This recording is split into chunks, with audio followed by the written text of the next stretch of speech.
The Fruits of Weakness by Charles Krauthammer.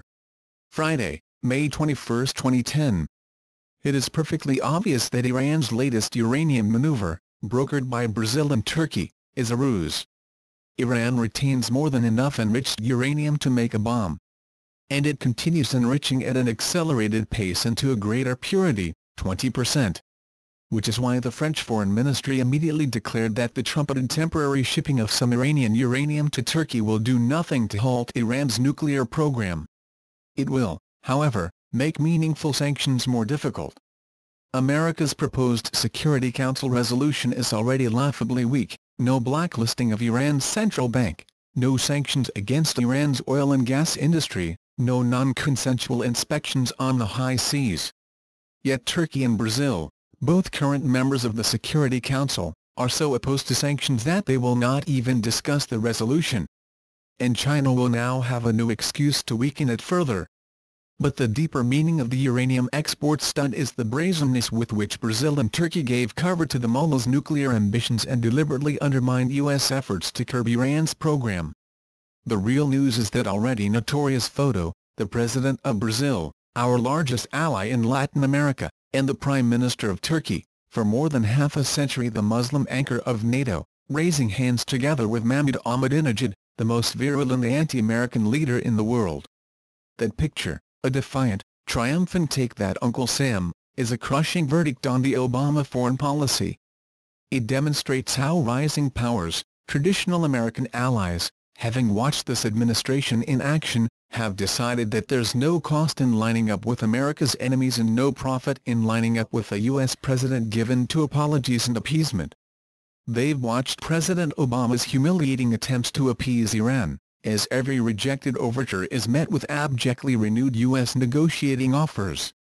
American acquiescence reached such a point that the president was late, hesitant and flaccid in expressing even rhetorical support for democracy demonstrators who were being brutally suppressed and whose call for regime change offered the potential for the most significant U.S. strategic advance in the region in 30 years.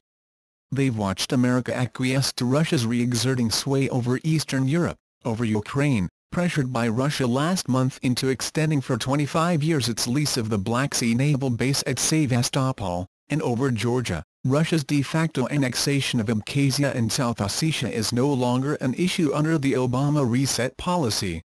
They've watched our appeasement of Syria, Iran's agent in the Arab Levant, sending our ambassador back to Syria even as it tightens its grip on Lebanon, supplies Hezbollah with Scuds and intensifies its role as the pivot of the Iran-Hezbollah-Hamas alliance. The price for this ostentatious flouting of the United States and its interests? Ever more eager U.S. engagement. They've observed the administration's gratuitous slap at Britain over the Falklands, its contemptuous treatment of Israel, its undercutting of the Czech Republic and Poland, and its indifference to Lebanon and Georgia.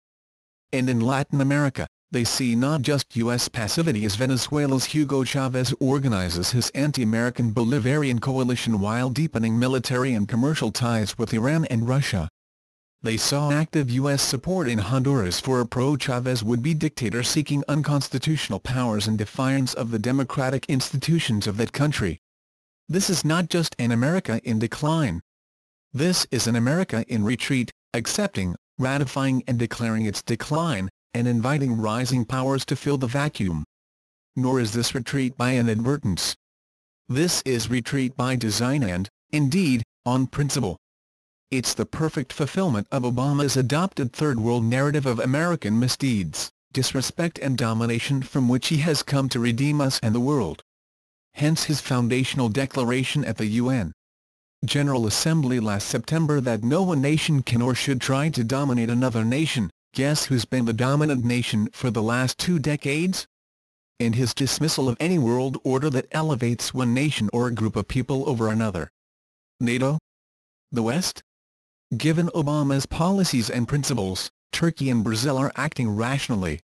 Why not give cover to Ahmadinejad and his nuclear ambitions? As the United States retreats in the face of Iran, China, Russia and Venezuela, why not hedge your bets? There's nothing to fear from Obama, and everything to gain by ingratiating yourself with America's rising adversaries. After all, they actually believe in helping one's friends and punishing one's enemies.